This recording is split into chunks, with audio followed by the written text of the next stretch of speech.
What is up, CineNerds? Are you ready? I'm Ryan. I am not Heather. I am JP Cross. I'm Heather. You're Heather. We're all Heather. Are we all Heathers? In case you guys couldn't tell, we're reviewing the 80s movie, Heathers. This one is, I can only describe this one as the best anti Hughes movie possible. It was kind of a counter to the kindness and happiness that Mr. John Hughes was putting out during the 80s. And this kind of took it to the other side of the table with the darkness. And so we're going to delve into this and explore it a little bit. And before we get there, CineNerdsPodcast.com. Like, share, subscribe, follow all of our socials. They're all links on there. Invite your friends to join us and, share these full videos. We do a lot of reels and, our people on TikTok, even people on Facebook. I think there's a lot of people that think that our podcast is just those reels. That's just us trying to throw content out there for you guys. But our full episodes are, 45 minutes to an hour long of us actually talking about whatever film we're reviewing or talking about. So, share this stuff to, get this content out here and it help join and build this community that we're working on here. And it also helps too. Like JP's explained over and over, and why reason we talk about these is because we're trying to grow. We want to make this go outward. So, if you're in a group, if you're on Facebook and you're talking in a group about movies or anything like that, feel free to tag us, throw us in the mix, put our share something to that group. But I guess what I'm getting at is that the more you guys share these episodes, the more that we can maybe have some reach. If you got a friend who's doing a long drive somewhere, if you're going on a trip and you need something to listen to and you like podcasts, we're your guys. We're your guys. We want to be your guys. Just to listen to us, just I that mean, part. and I will say this episode's probably a little darker than most of our episodes, so this is a rough one to go into. But we're gonna get into some fun here. I always thought this was a happy film. I mean, yes and no. Because you know what? To me, the main character isn't what's her face? It's not Winona Ryder. It's Martha. The Because dump truck. yeah. So Martha, if you guys have seen Heather's, she's kind of the sub character, the quiet person who's sitting at the lunch table by herself. She's the one getting bullied. She's the one that most of us have all been at some point, where you just feel like you're constantly being berated, attacked, insulted, the butt of people's jokes, bullied. And so this movie has a lot of roots that are explored in that for a time that it wasn't ideal for these things to be discussed. Because let's be real, in the 80s, I mean, we have it now too, and it's always going to have some kind of degree, sadly. But the 80s had a huge teen suicide crisis happening. Mm-hmm. And so for this movie to see the light of day, which it almost didn't, this movie brought that to the forefront and made people be like, hey, this is real. This isn't something that the kids are making up.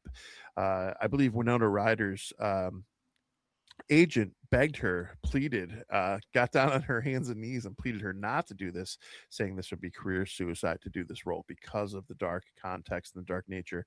And as we get into this movie and we go over this review a little bit more, when you hear the list of actors that turned down roles or they thought were too nice for roles because of this movie, it gets interesting real fast. So Mm-hmm. let's dig in. So initial impressions.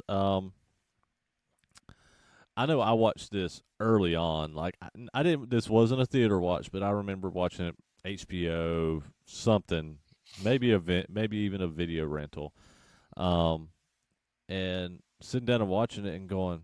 I think basically solely because it was Christian Slater was in it, and um, I watched it and was like, this was not the film I thought I was going to watch as a young kid at the time, and I loved this film. This film was, but the thing was, I think when I watched it too,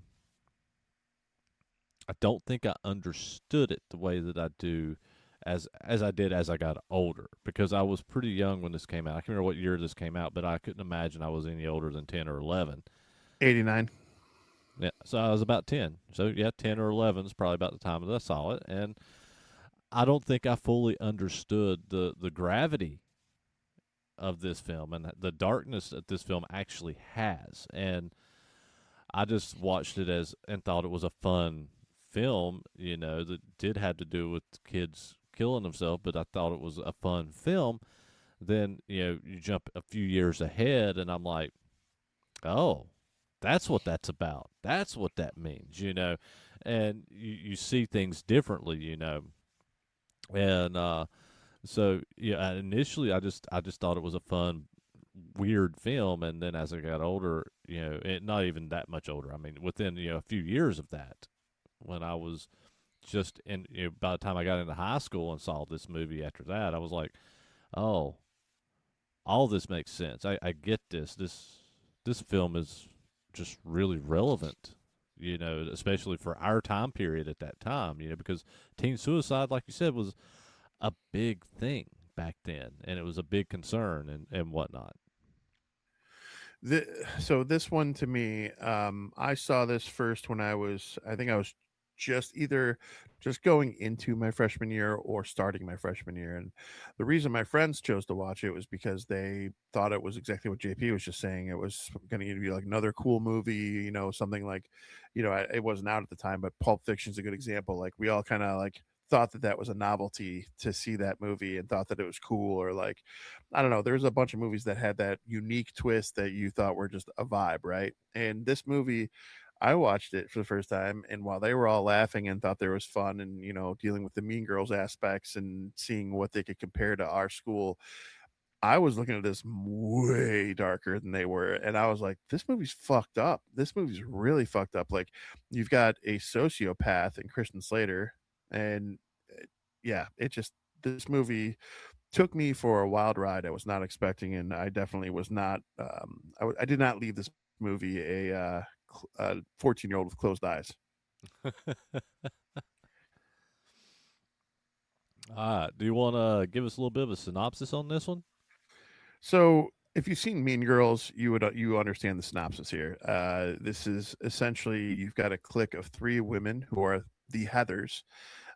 You've got Victoria, which is played by Winona Ryder, and she's kind of Veronica. Veronica, my bad. All the V's, geez. Anyways, Veronica is kind of their lackey because she doesn't have the name Heather, but she's considered the same equal level as them by her peers at the school, but not by the Heathers. The Heathers still are condescending, belittling the whole bit. And they manage to push buttons to a certain extent when a new kid comes to the school, played by Christian Slater, and Veronica has a sincere.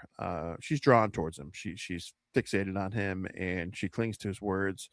They have little hookup sessions, and things start transpiring, and he cracks jokes about trying to kill one of the Heathers, and she thinks it's just jokes. She thinks there's nothing more to it, but he finds a way to make it a reality, and all of a sudden a first suicide happens, and then another suicide, and then a double suicide, and there's these events happening that unfold that is basically Christian Slater taking out his frustrations, and the movie progresses. But Winona Ryder's kind of a good guy and a bad guy here because she is along for the ride with him, but she's definitely torn about it. She doesn't think it's right. She doesn't think she should be doing it. And all the while in the background, there's this innocent girl. I want to keep bringing up Martha Dump Truck, Mm-hmm. because I feel like that girl is a lot of us. That's all. So Yeah. And it's almost, for a while, it's almost like a Bonnie and Clyde, teenage Bonnie and Clyde, almost for a few minutes of this film, for a little while of this film. One thing I want to throw out there, talking about her name being Veronica. So, Winona Ryder's character's name is Veronica. Veronica Sawyer. Do you know this trivia? no. Okay, so her character name is Veronica Sawyer.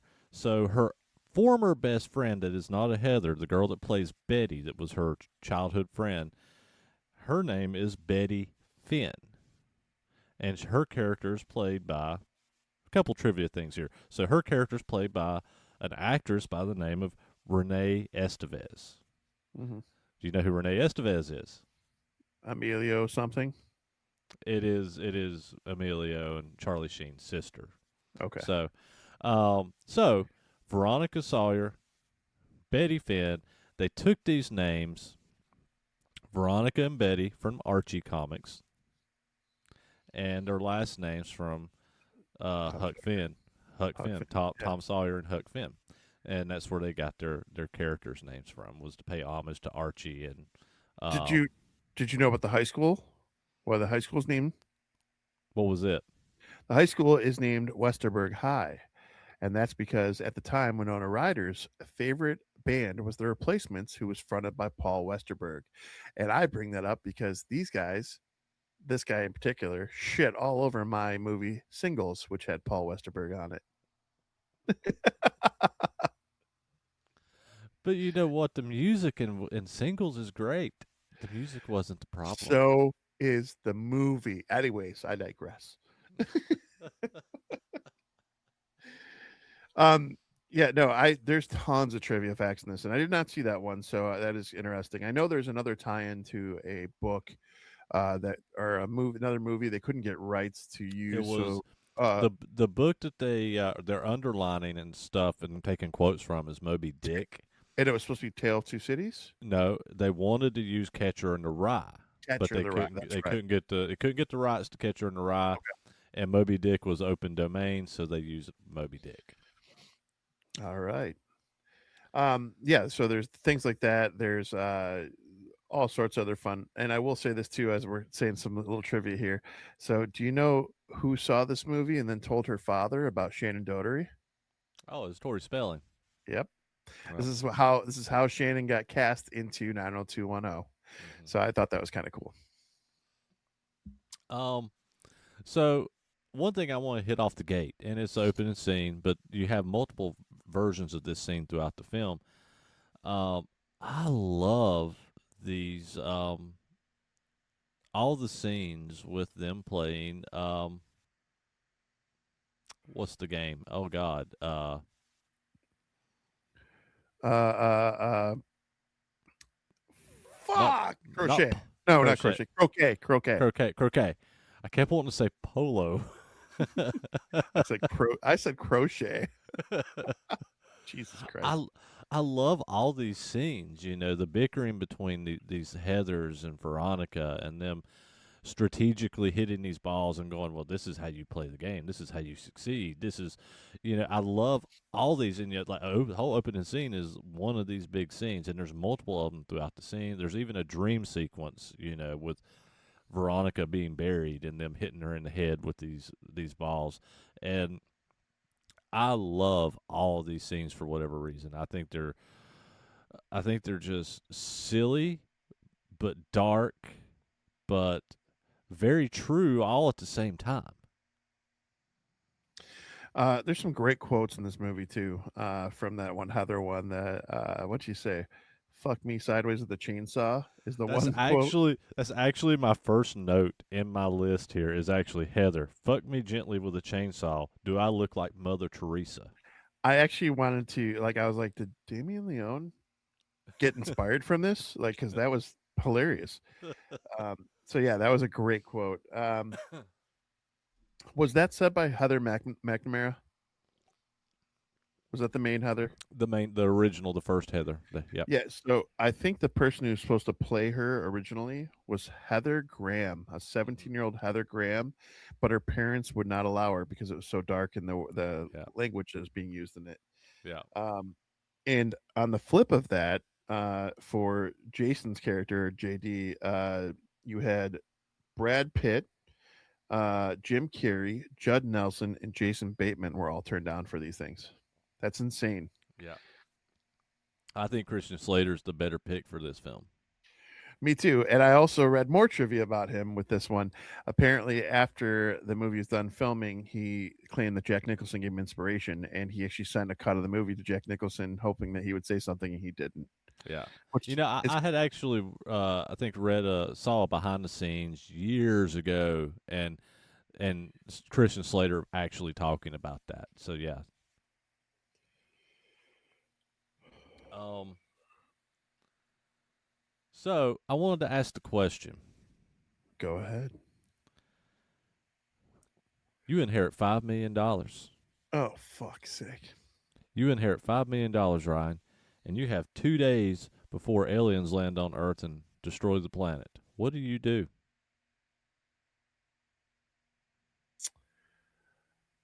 I take my family to Maui because it's the most beautiful place I've ever been in my life, and I'll just sit on the beach and watch it happen. That's fair. Because I don't need money at that point. We're gonna die, so I don't care about how much I've inherited. It can sit in the bank for all I care. I'm just gonna spend it to buy those plane tickets, first class, all the way for my whole family. We're gonna go to Kanapali Beach where my wife and I got married. We're gonna sit on that beach and just watch it happen with some Okay. cocktails. How about you? Hmm. I would say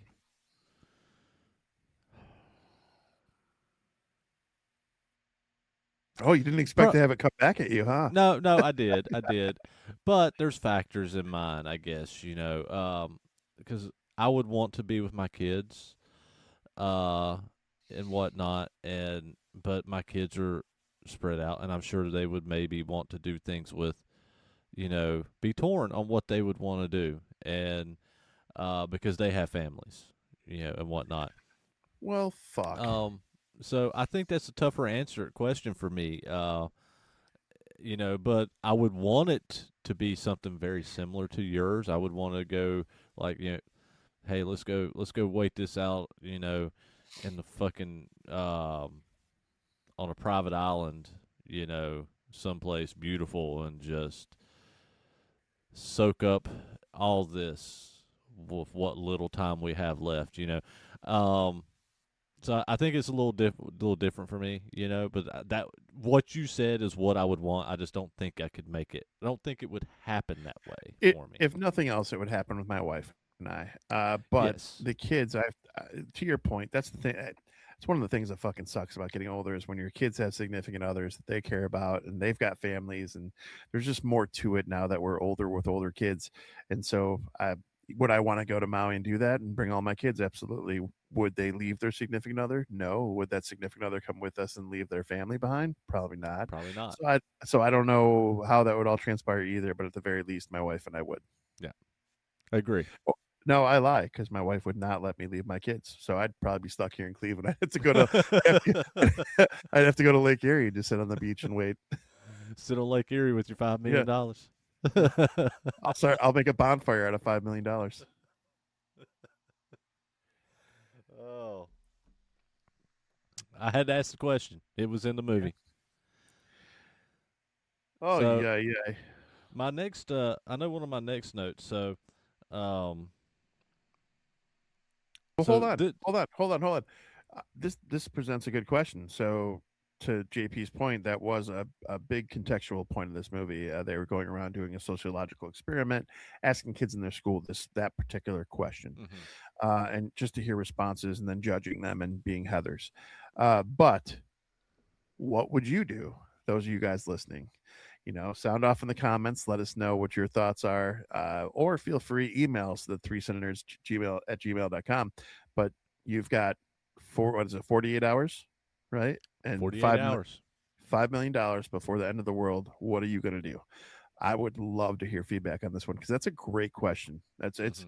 it's always interesting to see somebody's take on that and see what means what to them. Yeah, and yeah, and what I was getting at, with my next note, they go through and they're asking, kind of like you said, they're asking all these kids, for their entertainment, what these kids would do, and there's, oh, I'll do drugs for blah blah blah blah blah, or I'll go do this, or I'll go do that, and I'm gonna, you know, typical. A lot of it was typical teenage banter on what they would do, and some of it was very idiotic, and some of it was probably like, okay. Um, but they get to Christian Slater's character, Veronica. They coach her into going and talking to him because she's been eyeballing him this whole time in the cafeteria, and so she asks this question, and he responds. She goes, "I got a dumb question," and she asks it, and he goes, "That is a that is one of the dumbest questions I've ever been asked." But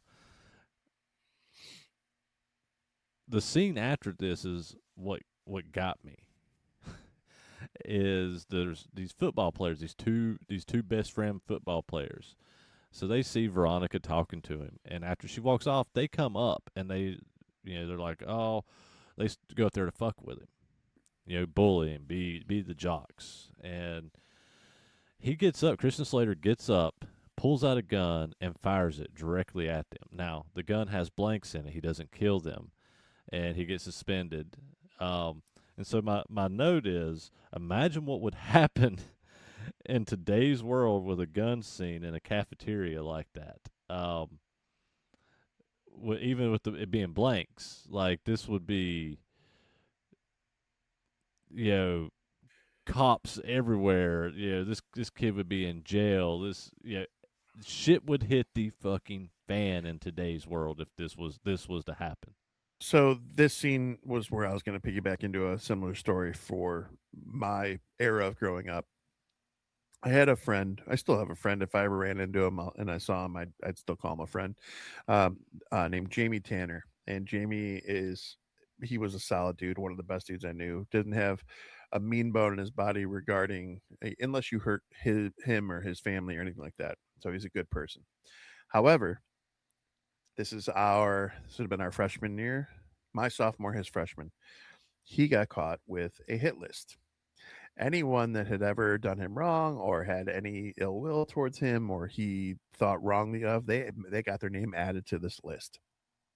And it was just that. It was just a list. He would never would have acted on it, not his character, not his thing. I think he got a detention or an in-school suspension for it. That was it. Nothing else. And that was the end of the day. Now, this is pre-Columbine. Now, fast forward, 5 more years, and we were post-Columbine, and we would have been singing a different story. He probably would have been expelled. There probably would have been felony charges. So firing a gun with a blank in it on school grounds, yeah, that would have not flown back then. Yeah, yeah. It would in today's world that would be. Oh yeah, he would be in jail. He'd be in prison. He'd never go back to public school. He would be. His It's life would be over. yeah. You know, and but yeah, in this movie, he gets suspended for a day. You know. Well, his character has a lot more things going on, and we'll delve into that here shortly too. Um, I love the scene. So after this, Heather takes Veronica to a college party, and all these college kids, they're just wanting to bang these high school girls. Think it's easy lay, and the one guy's like, "Oh, I love talking to high school girls," which all this plays out very um date rape, I was gonna statutory say, rape, I was gonna say statutory rape. meathead. Yeah, statutory rape. These guys are college kids and these are high school girls. And Veronica doesn't even drive. So I don't know how old Veronica's supposed to be, but she doesn't drive. So I'm assuming she's only 15, maybe 16. I didn't ever hear them say that they were actually seniors, or at least her character. I could be wrong, but definitely not 18. Um, at a college party, and he's sitting here saying, "Oh, I love talking to high school girls because if you talk to college girl, it's just, you know, it's all about what your major is." Then he gets quiet for a second and he goes, "So when you go to college, what's going to be your major?" These guys are just fucking meatheads. This whole fucking film, See, it's fitting. Meatheads. meatheads. So I think it's a little bit. Is it after this? A little before this when the first Heather goes down. It's after this because that's the Yeah. Heather she goes to the party with and she vomits all Yeah, that's over. right. That's right. And so part of this whole thing is her apology because the Heather and Veronica have gotten into it pretty hard.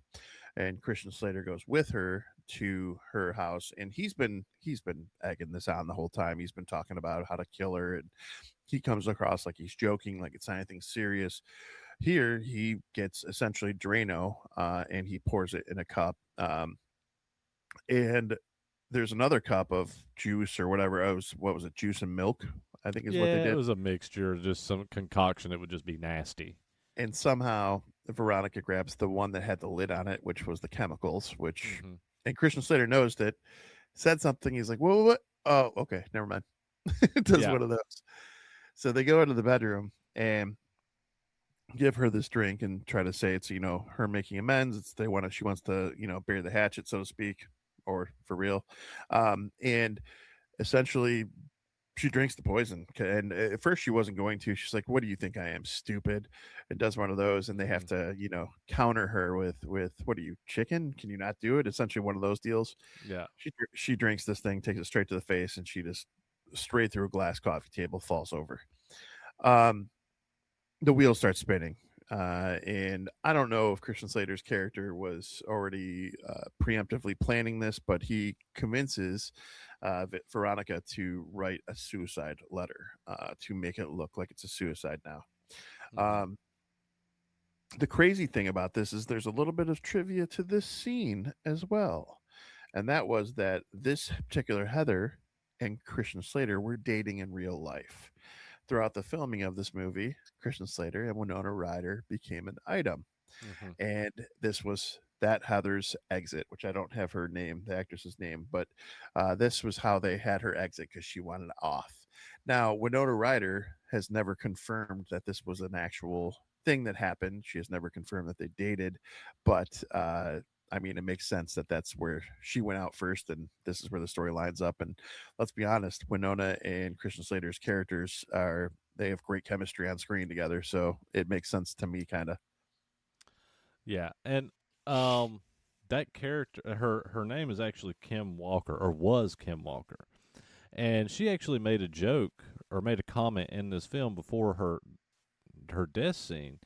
I believe it was in the cafeteria.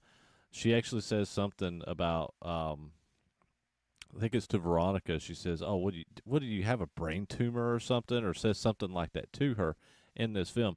Well, a handful of years later, she died of a brain tumor in real life. Wait, really? Yes, I did not know that. yes. So that Heather, that Kim Walker, she died of a brain tumor. Okay, that's a little insane. Yeah. Also, the kid at I believe it's at Heather's funeral that's sitting there like praying over her body and saying, I hope I don't ever die like by suicide or something like this. Him in real life actually committed suicide years later. So yeah, That's insane. That's a couple of odd little things that happen. So yeah, Oh, there's a bunch more that happened throughout this movie too. Even before this movie even got into production, the writer shopped it, and he was literally nobody would jump at this movie because of how dark it was. New World Pictures ended up taking it, but the catch was they only had X amount of dollars for a budget, and when they had the X amount of dollars as budget, it significantly shortened what they were trying to do and made it a little bit more cleaner of a hmm movie versus how dark it originally was intended to be. yeah, So there's that aspect. Winona Ryder, she received the script the same week that a classmate of hers at her high school died of suicide. And then the other big one is on set during right around these scenes is Shannon Doherty confronted a 40-year-old crew member who was having an affair with one of the extras that was on set. it That was was underage. underage. I was getting there. Yeah, it was underage.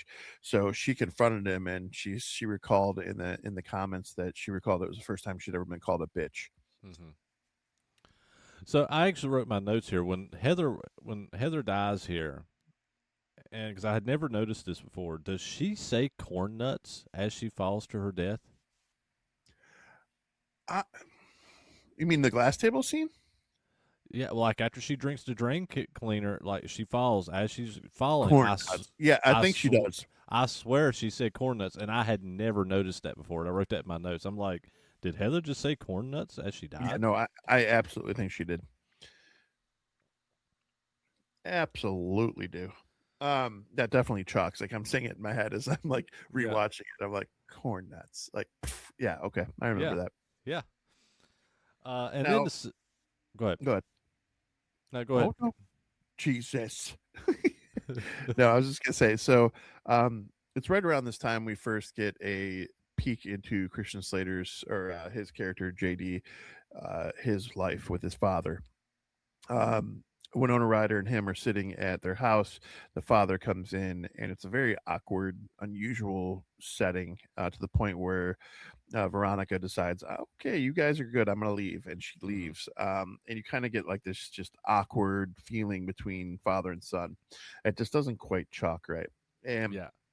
you come to find out the father is kind of his own version of a sociopath. He not not only does he basically he demos buildings for a living. That's what he does. He just destroys them so they get taken down. But the you come to find out the mother had known of a building that was going to be demoed, and she took it upon herself to walk up to the top of the floor of this building and wave out the window to her son before it blew up. Yeah. So it gets real fucking dark real Yeah. fast, like Yeah. way darker, like from his side of things. And you start to kind of understand why Christian Slater's head isn't on right. You start to understand why he's kind of acting the way he is towards these Heathers. He has a disdain for them, a disdain for anything that's anti positivity, anything that's not uh, decent for society. He has this hatred towards, and understandably so. But yeah, this movie starts spiraling from here on out. Yeah. Yeah. And one thing is, I want to actually jump into another big scene here quick, but I want to point out another thing that I wrote down. So, like after Heather dies, the teachers are passing her suicide note around in school and showing the kids, like, here, read this note. Like, I'm looking at this and I'm going, this would never happen in today's world. You I know, don't th- I don't think it would have happened back then. I don't think it would have either. They were trying to kind of make it out like it was some beautiful gesture the way that she wrote it, because when Veronica had written Yeah. it so well, because Veronica was a writer with the school paper, and so she had writing skills, which is why Christian Slater's wheels were turning, and he's like, Yeah. well, let's write a letter, suicide letter. So after all this, and this is one of the bigger scenes and one of the bigger build ups is so the new Heather, well, not new Heather, but one of the other Heathers uh, goes on a double date with Veronica with the two jocks that um, was messing with JD in the cafeteria. And they're just drunk jock asshole meatheads, and they're out cow tipping, being idiots, and well, they're the ones trying to get his hands on Veronica. He falls in cow shit. They're all drunk, and she's trying to get away. She's walking up the hill, and you literally look in the background and you see the other Heather pinned on the ground being sexually assaulted by the other jock as she's walking away to go meet back up with JD. And like, this is just all kinds of messed up, you know. And then it goes into the next day, and these two jocks have basically said, "Oh well, yeah, Veronica, you know, did this, this, and this with both of us, you know, and spreading rumors, and you know how this fucking rumor mill starts in high school, this high school bullshit, you know, of trying to be more badass than what you actually really are, you know." So they make a plan to scare these jocks with JD, with these fake uh, ammunition that um, just barely pierces the skin but puts them to sleep. Um, and the bullets, he says a German name, and I can't remember what the words are, but he asked Veronica, he's like, "Do you know German?" And she's like, "No." And he's like, "Well, these are blah blah blah blah bullets." Now the translation of those is like something like lies or something like that. He's telling her that this is lies in German, you know, that these are real bullets. Um, So Veronica thinks that these are fake bullets. This is all a big joke. So they set up this meeting in the woods before school with the two guys and Veronica to have sex with her, and they're setting them up to make them look like lovers, gay lovers that don't want to live without each other but can't come out, into this world. And they essentially have all this set up here with and I wrote this in my notes and I found this funny because this whole movie takes place in Ohio. And I wrote mineral water. This is Ohio. If you're drinking if you're drinking beer, uh you may as well be wearing, or if you're not drinking a beer, you might as well be wearing a dress. Was the comment.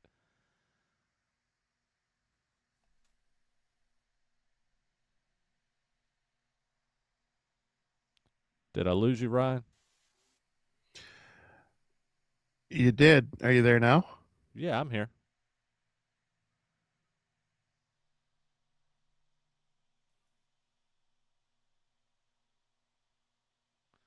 Yeah, I'm showing your video thing and it's showing red on your screen over here.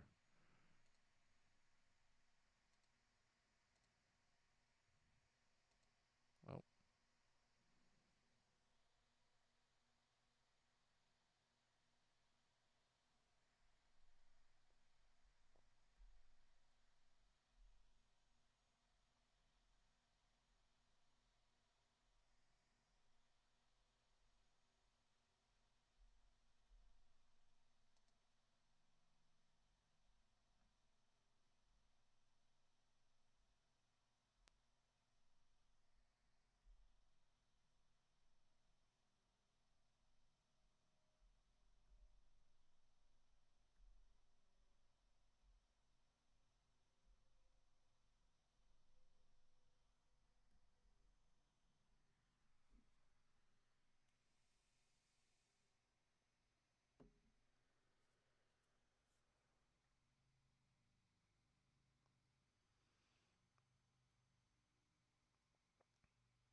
there you are. And you're green now. Uh, yeah, I looked over at your um internet meter because it shows me an internet meter and it was like yours was turned red. There's no one on. I've got full. I just did full bars. Yeah. It may have just been a lag in the internet. It's so weird. Yeah. What was the last thing you heard? Uh, you started telling a story and it just froze. I forgot what the last story was you told. I was talking about well, I went through the whole date rape thing with the jocks. Yeah, I saw that. And you started talking about how they were lured in that she was going to do the threesome. Yep. So that's where I was, and so I actually got through that story. I don't know if I want to do I need to repeat it? Uh, I mean, I can piggyback off. We're good. okay. Um, so we had a technical difficulty. We want to cut this back in. Uh, so they get into this. They shoot these guys, and but the big thing was The bullets were real. the bullets are real. But the one thing that I said a quote that I wanted Ryan to hear, and we lost signal, so I want to add this back in so he could hear the quote that I put in here. As they're setting all this up, she questions mineral water. And he said, "Yeah," he said, "This is Ohio. If you're not drinking a beer, you may as well be wearing a dress." Yeah, I mean, so they were trying to stage it to make it look like they were gay lovers, Yeah, and the mineral water being the assumption there is low key funny as hell. But yeah. yeah, I love that. I mean, I just love that. And well, what's funnier is the funeral for these two. The dad over his son, he's like, "I don't care if you were gay, son. I love you." yeah, yeah. I actually wrote, "I love my dead gay son." Yeah, uh, so yeah, they end up killing these I got two to play that for guys. justice. They they end up killing these two jocks and setting them up as gay, and then there's a funeral for these guys. Another scene I want to point out during this, like before they got to the funeral. So JD and Veronica hightail it back to their car, and they strip their clothes off, and they're making out, and the cops like are running around trying to figure out what's going on. The one cop gets there, and he's literally over the walkie going, "Hey, all I got here is two teenagers, making out." And then the one guy's like, "Are they naked?" I'm like, "They're teenagers. Why are you asking if these teenagers are naked in a creepy fucking way? You're a cop." Maybe he was just trying to be thorough to make sure they were being legitimate and they weren't suspects. But then he turned and said, "No, I've got it figured out. There's, just come back here. I already know what's going on." So he had already had that figured out. Okay, so whatever, creepers.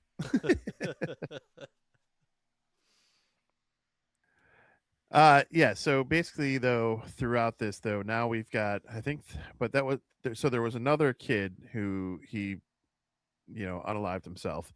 But now we've got the two football players too. So there's a series of people who are unaliving themselves. Amidst all this, we come back to Martha.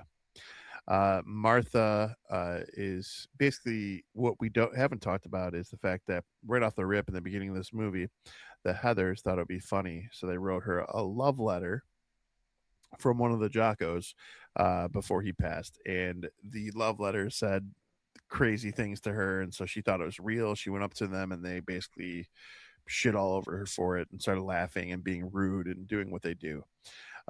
Combine that with just people poking fun at her, her being the quiet one in the corner. All these things start piling up. Life is piling up on this poor girl, and she literally tries to walk out into traffic to die, but does not succeed in unaliving herself. But that's how bad it had gotten. Mm-hmm. And so you've got the series, the string of people who have unalived themselves supposedly, and you've got now Martha who has tried as well. So there's a little bit of a epidemic happening, whether it be a sociopathic serial killer, Christian Slater, Mm-hmm. or it be what's happening amongst teenagers, which they can't really differentiate at this point because of the crisis happening in the 80s. Yeah. And then after all this, there's another scene where the other Heather calls into the radio station, and kind of makes a fool of herself, but she's reaching out for help. And then Shannon Doherty's Heather, they know who it is, and so she tells the whole school, and they're all making fun of this Heather. So she literally gets up and goes to the bathroom and takes a whole bottle of pills, but Veronica comes in and saves her. So there's even more instances like this as the film goes along, with even more of these girls and people trying to unalive themselves. And Veronica even asks Heather's like, again, the common trope of if you jump if Heather was to jump off a bridge, would you? And she was like, well, yeah, probably. She's saying she's a follower. Yeah, and the crazy thing here is you should see Veronica's redemption arc in these moments, because she didn't know legitimately that Christian Slater was knew about the poison and didn't know that her friend was going to drink that poison, so she was an accomplice, so to speak, in that situation. And then he had lied further about the bullets, and then made Mm-hmm. her an accomplice in those situations as well too. So, and not to mention what the ripples outward had happened. So now she is very, very torn inside. And, she stops the one Heather, and then she checks Shannon Doherty's Heather, because she thinks she's the new main squeeze, the new main Heather. And Mm-hmm. she checks her heart and says, bitch, hold up. And so during this time, JD actually goes to Shannon Doherty's Heather and makes a deal with her, because he has photos of her as a child with dump truck, and he's talking about, hey, I'm gonna post these all over the place, but I want you to do this, and so the deal is she has to get this petition signed, and it's to get this band called Big Fun, which is the band from the movie, has like their theme song of the movie, to play their prom. And so they get every teenager in the school to sign this petition, but there's a sticker over it, and the sticker over this petition, if you pull it off, is actually a declaration that all the kids are agreeing to be blown up in the school. Um, so all that's been put into motion, and go ahead. No, go ahead. You're good. Um, so in the midst of all this, uh, Veronica is done with JD. She realizes that this guy is fucking psycho, and she hangs herself, but she does a fake hanging of herself, and he shows up. You have to presume that he's showing up to actually kill her, but he shows up and she's hanging by her neck, and so he leaves, and then he goes to the school the next day, and he even tells one of the Oh, teachers, "Oh, well, Veronica hung herself last night," but But but the great part about that scene is the fact that she does it with the intention of hearing what he has to say. yeah, She wants to see what he says based on seeing her dead body, hmm and he confides everything in her about his plan, what he's going to do to the school, what he's going to do to the students, and it's pretty insane. So he leaves thinking that she's dead, and mom has found her too, and mom is like beside herself, and then she just looks up. She's like, "Hi, like basically, hi, mom." But now she knows. Now she has an idea of what's happening, and so hmm she runs to the school. And as JP said, this one person thinks that she's dead because he's done as much as to tell people that. yeah, But this is where the other parts happen. So we know that his father's a sociopath as well, and his father kind of gets off on demoing buildings. So Christian Slater's learned a lot from his dad, and he has stacks of dynamite that he starts putting to the underside of the bleachers in the hmm gym for a pep rally, I guess it is. yeah, And so Veronica gets there and she tries to stop all this, and it gets interesting. yeah, and yeah. Veronica goes to stop him, and that they fight. There's a skirmish between them. They're beating the crap. I mean, they beat the crap out of each other, and like he beats the crap out of her, he beats the crap out of him. Um, and I love. There's one scene in this where she actually has the gun, and he's flipping her off, and they're like yelling at each other. He's flipping her off, and she shoots his middle finger off. Yes, she does. That was impressive too, Yeah, because his face when he looks over like you bitch, like yeah, it was so good. Um, but yeah, so this stuff transpires. She thinks that she's taken him out, and he at the same time, right after she shoots the finger off, he stabs his knife into the counting down the. Why am I having a brain fart here? the the the det- dynamite, the the, detonator the around the detonator. detonator, and he shoves the knife into that. And when he shoves the knife into it, it stops the detonator at 4 seconds. And then he falls over like he's dead. So she thinks this is over, and so she walks outside of the school building, and he comes out behind her. I'll let you go in a little bit, JP, because I could talk on. Oh no, you're fine. I mean, but yeah, no, he comes out behind her, and she basically just tells him, it's done, it's over, you're a joke, blah blah blah blah blah, and he walks out. She puts a cigarette in her mouth, and I love this. She puts a cigarette in her mouth, and he blows himself up, and from the explosion of him blowing himself up, it lights her cigarette. But that was her response to him saying he's done and he's going to take the easy way out because he's got hmm dynamite strapped to himself. When she sees that, that was her response. She's about, I don't know, 20, 25 yards away from him, and she hmm puts the cigarette in her mouth, waiting, like Yeah. saying, "Go ahead and do it, chicken shit." And he did it. And so everyone in the school comes running out past her, and she's just got the cigarette in her mouth. So, yeah. And she Uh, she go ahead. I was just gonna say this movie is incredibly dark, but believe it or not, there was intention for a sequel, and I'll talk about it Yeah. in a sec. Yeah. Go ahead. Um but yeah, and then after this, Veronica goes back in. She takes Heather's red headband because that's how you distinguish the Heather that's in control. and puts it on, goes up to Martha Dump Truck and says, "Hey, how about a night of movies and popcorn?" And they walk down the hallway together, and the movie concludes. Which And kind that part meant so much to me, man. That was such a good moment. yeah, and that's what I was gonna say. It's such a sweet moment, and it's a sweet note to end the film on. Now, in 2009, I think it was Conan O'Brien. Winona Ryder was in an interview, and she said that she was in talks at the time. So by now, it's not going to happen. We're talking 20 years ago, but at the time, there was talks of her reprising her role as Veronica as a grown up in the working world, and she's working for a senator. And she's essentially a steward or page to a senator. And this senator was it was another person named Heather, to be played by Meryl Streep, who plots and executes a plan to kill the president of the United States and gets away with it. Yeah, That's the premise of the movie. And I was like, that actually would have been kind of cool. I would have been good with that. yeah, That's better than the high school stuff that made me think of Trauma. yeah. That would have been awesome. I've actually read that, and yeah, that would have been amazing. Um, did you look at box office or budget? I sure as shit did. So I will say this: I don't know.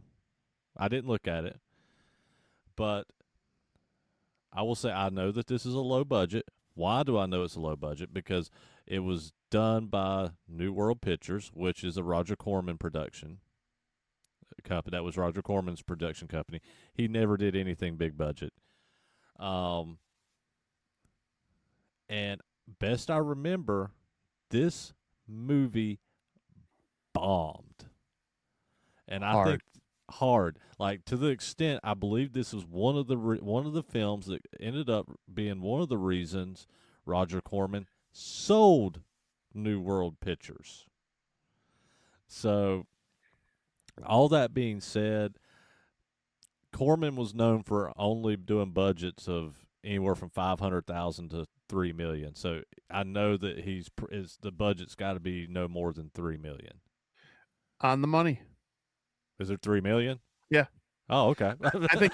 Well, if you read any of the trivia like me, you would have saw. I mean, that was one of the first ones that was there. It was when, as soon as they acquired it, they instantly said, "This is all you're getting. This is your Oh, budget," and I, it I, was I three missed million. I missed that. I just know who Roger Corman. 500,000 to 3 million is usually And about.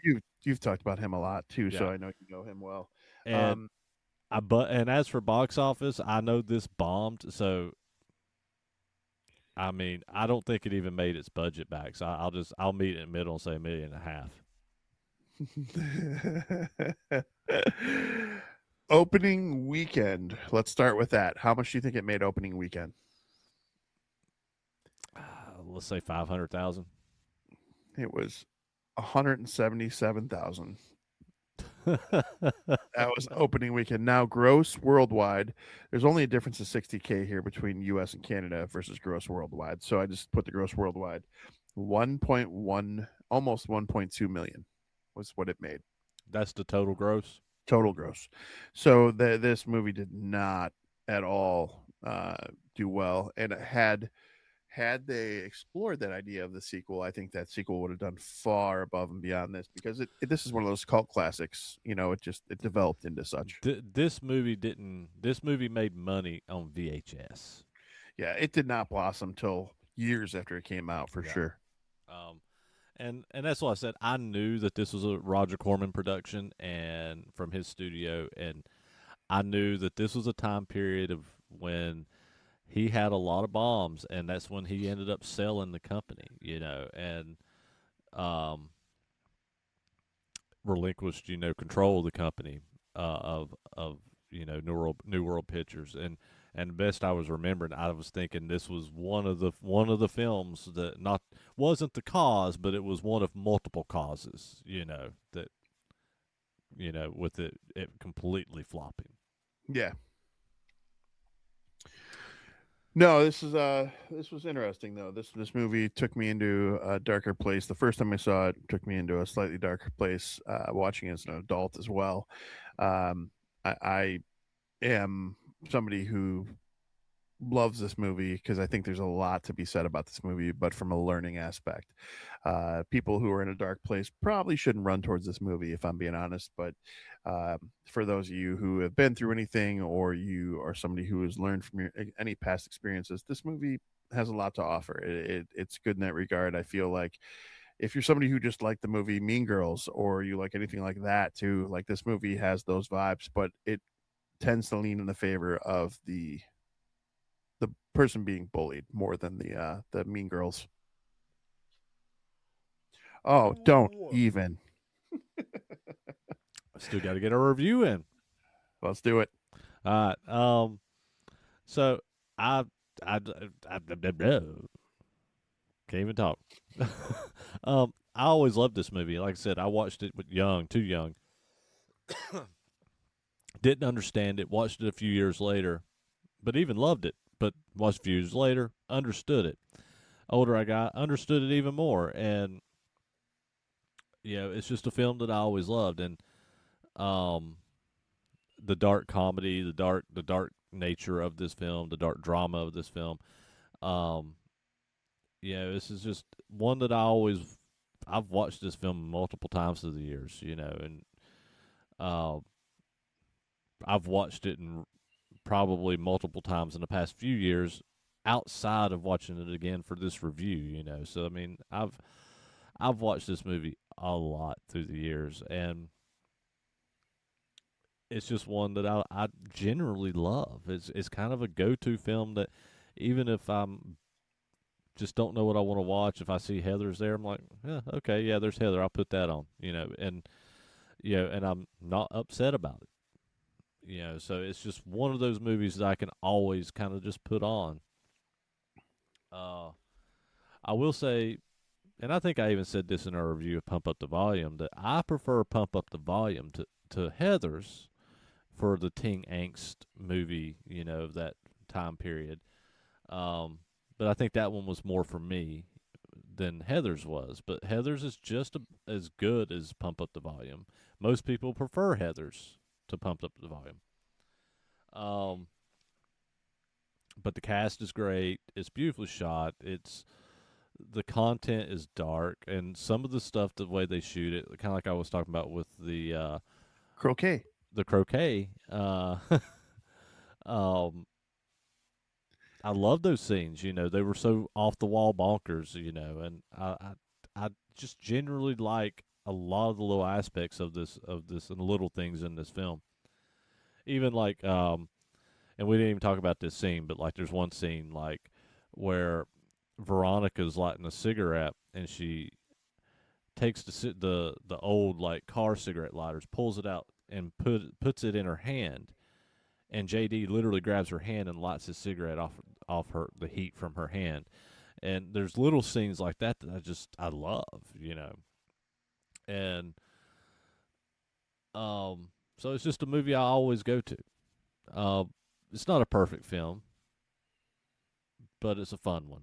I'm gonna put this one in at a 3.9, solid, high recommend though with the 3.9. Wow. Okay, you're coming in a little higher than me, but we're around the same area. Um, I'm actually so the way that you took this movie, JP, kind of warms my heart a little bit because you saw this as a fun movie. You saw this as a movie that I think most normal people probably should see it as. I went to the dark places with it, obviously, but I think that says a lot to be able to enjoy a movie and let it be a movie.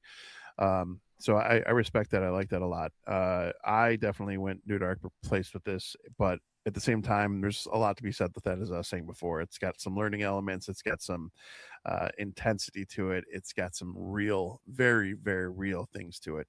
And I think more than anything, it says a lot about bullies and how bullies can control people, manipulate people, and turn the cards. But I won't go on and on about it. I'll just say this: this movie is superb, even though it takes you to a dark place, or it's possible that it can. It's a superb movie, and it's got a lot to offer, and it is beautifully shot. And I did forget about that scene that you talked about, the cigarette lighter, because that is a really cool moment. Mm-hmm. Um, but all in all, this movie it's something that I'll go back to and I'll watch here and there, and I definitely think it's got a place in cinema for sure from the '80s, if nothing else, the counter, the anti John Hughes, if you will. So this one's a 3.5 nerds from me. Okay. Film recommendations. You got any? Good luck, have fun, don't die. That's my recommendation. I haven't Uh, watched that one yet. So this is a great movie surrounding time travel, but in a quirky, awkward way. It's interesting, energetic. Sam Rockwell is the lead, and I love him. At some point down the road here, I will make JP watch the movie Choke, and I think that's the best way I can summarize Mr. Rockwell from that movie. But this movie did not disappoint. It dragged a little, had some pacing moments, but outside of that, once we got past that, we were in a good spot. Solid movie. Okay, so I'm going to go to an older film that I had never seen, and I'll be honest with you, I didn't actually know this film existed, and I watched this here recently, and I bought it on a blind buy on sale, and it's a Stephen King film called Desperation. Have you ever seen this one? I have not, but I know of it. See, I did not even know of it, and so I bought it on a blind buy because I buy all this Stephen King shit, when it pops up on sale, and I had never seen it, and never heard of it. Did not know this film existed. Came out in 2006, and so I was like, oh, yeah, what the hell? It's Stephen King. Yeah, I watch all his shit movies, and I watch his good movies, and so this is just another one I'm going to add to that list. And so I watched this film, and I actually had a lot of fun with it, man. I mean, this is a pretty dark film, and there's a great cast. I mean, you got Ron Perlman's in it. You've got Tom Skerritt. You got Steven Weber. Um, you've got Henry Thomas in it. Mick Garris directed it, which Mick Garris is kind of known for having a lot of shit movies, and he did a lot of shit King films. But this is actually one of his better King ones, I feel like. Um, and it follows a the premise of it almost feels like a Stephen King version of My Name Is Bruce with the with was his one G or the deity, the Asian deity, 1D. The protector of the eel stuff. Yeah. Yeah, the protector of the cheese curds or whatever. Yeah, that's right. But the premise is basically this deity, this Asian deity, basically gets out of this mine. It sounds very familiar to My Name Is Bruce already. Yeah. You see, Yeah. and possesses these people, and basically goes around and is kidnapping and killing people. And that come in or in close proximity to this town. So it's obviously it's not a comedy like My Name Is Bruce. It's a Stephen King movie called Desperation that has a little bit of some of those same elements. But I actually I had a good time with it for a low budget 2006 Stephen King film. Yeah, it's not going to win awards, but if you like some of these lower end Stephen King films, this is one of the better ones I've actually seen that I'd never heard of. It was a TV film, and the one of the main Mm-hmm. characters is Mr. Tom Skerritt, and he also played the mayor in Singles. I'm just wanting to Mm-hmm. point that out. So He I get to also bring up Singles twice in this episode. he also played in Top Gun. Yes, he sure did. You know what just popped in my head and you said that instantaneously the Nintendo soundtrack song for Top Gun because it's like all pixelated. I used to play that game all the time. I love that game. Uh, 80s. um, yeah. Well, do you have anything else? Did you like to say or add or? I got nothing except this. I will say this. if you or anyone you know is having dark thoughts, and I'm just throwing this out there because of the context of the show we're watching or movie we reviewed today, just make sure you reach out, make sure you say something and talk to people. There are people all around, and don't ever feel like you're in that dark of a place because you'd be shocked. People are there for you more than you'd realize.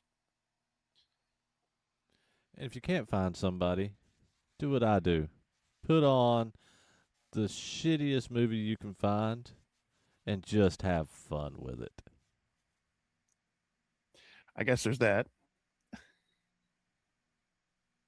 it. Well, until next week, guys. CineNerds out. Later, guys.